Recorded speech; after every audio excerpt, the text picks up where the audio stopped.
Vamos a comenzar con la primera clase de biomecánica. En esta primera parte hablaremos del concepto fuerza. También veremos otros conceptos importantes como son el centro de rotación y el centro de resistencia. Al hablar de fuerza, tenemos que empezar diciendo que es una magnitud vectorial. Esto quiere decir que para representar una fuerza hace falta un vector, una flecha. Si nosotros decimos simplemente un número y una unidad, no estamos representando la fuerza. Por eso se utiliza un vector. Esta flecha va a estar compuesta por un punto de aplicación que es el sitio exacto donde actúa la fuerza, por ejemplo, el hook de un bracket. Una dirección que es la línea de acción, que puede ser horizontal, vertical, oblicua, y un sentido, que es hacia dónde está actuando, por ejemplo, hacia meciar. A esto tenemos que sumarle la intensidad. La intensidad va a estar dada por un número junto con una unidad, por ejemplo, 50 gramos. Si bien la unidad gramos en física no se utiliza para medir fuerza, se utiliza en ortodoncia debido a que es muy representativa del tipo de fuerzas que nosotros usamos. Cuando una fuerza actúa sobre un cuerpo, puede moverlo o deformarlo. Esto va a depender de la composición de ese cuerpo. Si el cuerpo es rígido, se mueve. Si el cuerpo es elástico, se deforma. Por ejemplo, cuando actúa una fuerza sobre una pieza dentaria que es rígida, esta no se deforma, se desplaza. Pero cuando hacemos actuar una fuerza sobre un elástico, este se va a deformar. La deformación es proporcional. Esto quiere decir que por cada gramo se deforma determinada cantidad de milímetros, siempre y cuando no superemos el límite elástico. Cuando cesa esa fuerza, cuando dejamos de ejercer la fuerza, el elástico vuelve a su longitud inicial. Si nosotros superamos el límite elástico, vamos a entrar en una zona de deformación plástica.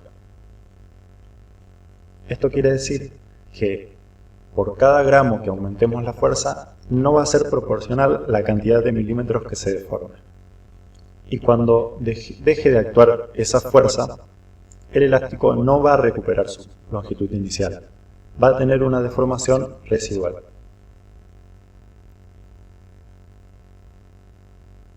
Si sobre el mismo elástico superamos el límite proporcional, el límite elástico, y seguimos hasta el límite de ruptura, superando este límite, el material se rompe.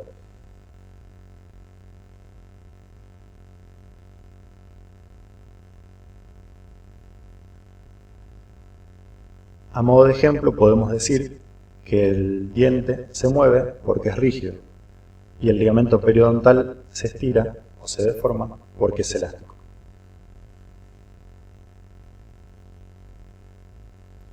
Una fuerza puede ser ejercida a través de la tracción, es decir, tirando del objeto, en este caso tirando del bracket de un canino.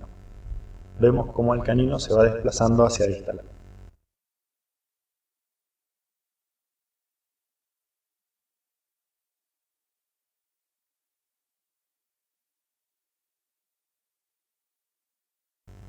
El punto de aplicación de la fuerza es el hook del bracket del canino, la dirección horizontal y el sentido hacia distal. Para calcular la intensidad de esta fuerza utilizamos un instrumento denominado dinamómetro. En su escala podemos observar cuántos gramos estamos ejerciendo al estirar el elástico.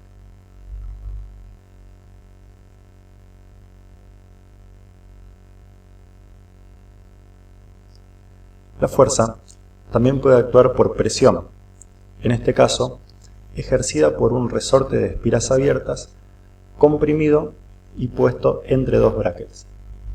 También con el dinamómetro, al comprimir el resorte, podemos calcular la intensidad de la fuerza que está entregando a los brackets.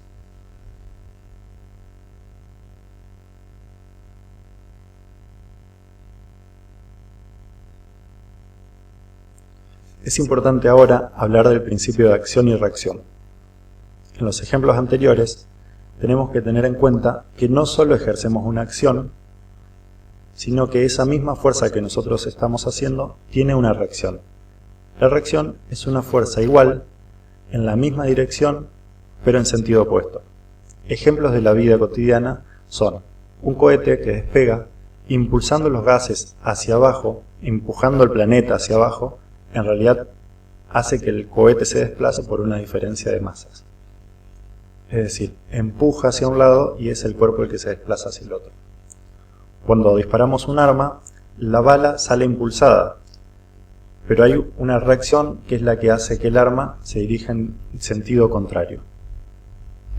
También en un bote de remos, cuando uno mediante la palanca del remo hace fuerza sobre el río hacia un lado, la fuerza hace que el bote se desplace hacia el otro sentido.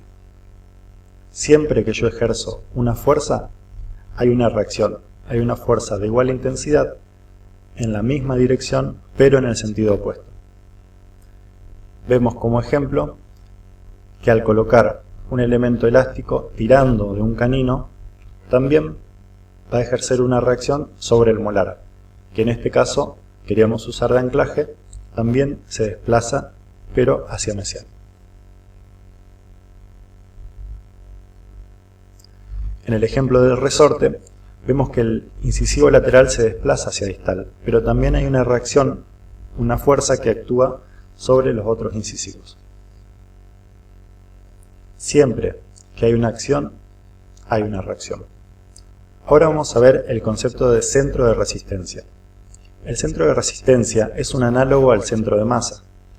Se encuentra en el centro de un cuerpo, pero como nosotros no hablamos de un cuerpo que está flotando en ingravidez en el espacio, sino inmerso en un tejido periodontal, lo ubicamos en una zona que, como vemos en la imagen, en multirradiculares es a nivel de la furcación, pero en unirradiculares se encuentra en la mitad de la raíz insertada en el hueso.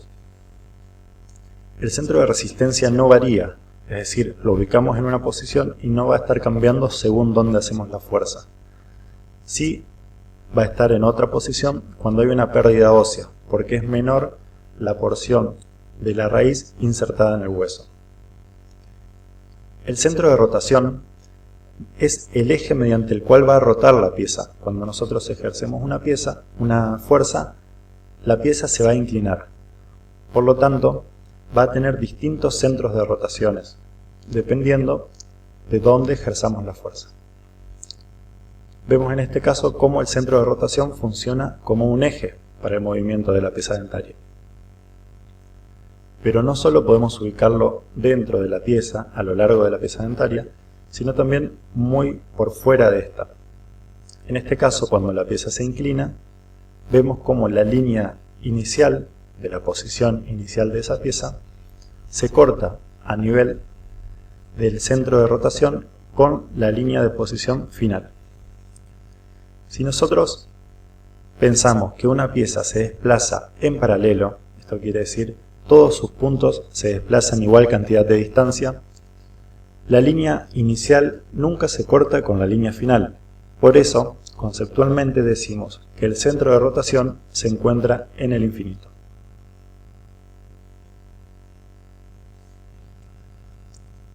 Vemos aquí en distintas imágenes cómo el centro de resistencia está proyectado a nivel de la furcación de las raíces de un molar. Si lo vemos desde oclusal, estaría ubicado en una proyección a nivel del centro de la corona. Desde vestibular y desde mesial lo veríamos a nivel de la furcación de las raíces. En una pieza dentaria individual está ubicado en la mitad de la raíz insertada en el hueso. Y si unimos varias piezas dentarias, el centro de resistencia pasa a ser de todo el grupo que está unido, es decir, el grupo funciona como una sola pieza dentaria. Cuando aplicamos una fuerza que pase directamente por el centro de resistencia, la pieza dentaria se mueve en paralelo. Es decir, no hay rotación, no hay volcamiento, no hay inclinación. Simplemente es un movimiento en paralelo donde toda la pieza y todos los puntos de esa pieza se desplazan igual cantidad de distancia. Vamos viendo distintos ejemplos donde la fuerza pasaría exactamente por el centro de resistencia. Como sabemos, en ortodoncia es muy difícil ejercer una fuerza que pase por el centro de resistencia. Nosotros actuamos sobre el bracket, sobre el tubo. Esto quiere decir que actuamos a cierta distancia del centro de resistencia. Y esta distancia genera un momento. El momento es una tendencia a rotar de un cuerpo. Y es el producto de la fuerza multiplicado por la distancia hacia el centro de resistencia. Como vemos acá, la pieza dentaria se desplaza, pero rotando, inclinándose. Aplicando una fuerza en el tubo de un molar, el molar se desplaza hacia mesial, pero también rota y también se inclina. Si ejercemos una fuerza hacia gingival, el molar también tiende a intruirse, pero con una inclinación. Si actuamos sobre el bracket de un incisivo, también el incisivo se desplaza inclinándose. Es importante tener en cuenta que a medida que nos alejamos del centro de resistencia, aumenta la distancia, por lo tanto, aumenta el momento. A mayor distancia, mayor momento, es decir, mayor tendencia de esa pieza dentaria a inclinarse. Veremos aquí tres ejemplos. Los números sirven de ejemplo nada más, en el cual a 0 milímetros el momento es igual a 0. 5 milímetros multiplicados por 100 gramos, estaremos hablando de un momento de 500 gramos por milímetros. Si actuamos a 10 milímetros, hablamos de 1000 gramos por milímetros. Y si aumentamos la fuerza, también aumentamos el momento. En este caso, 200 gramos duplicarían el momento, es decir, la tendencia a rotar o a inclinarse de esa pieza dentaria. También vamos a ver que sobre una pieza dentaria pueden actuar y actúan varias fuerzas. Estas fuerzas pueden tener distinta dirección y distinto sentido, y es importante saber calcular la resultante. Para ello vamos a desplazar por una de las flechas una paralela, en este caso a la flecha azul, y sobre la flecha azul una paralela a la flecha verde. De esta manera obtendremos la resultante, tanto en intensidad como en dirección y sentido.